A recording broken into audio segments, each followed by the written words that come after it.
I'll leave a little Easter egg for Henry.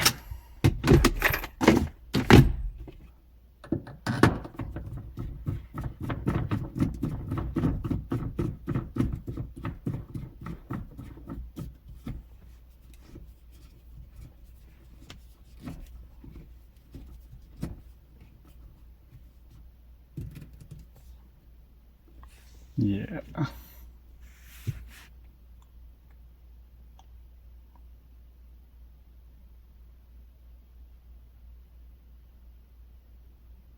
Scrolls through lots of colors, then shuts off. Touch the back, lights up again.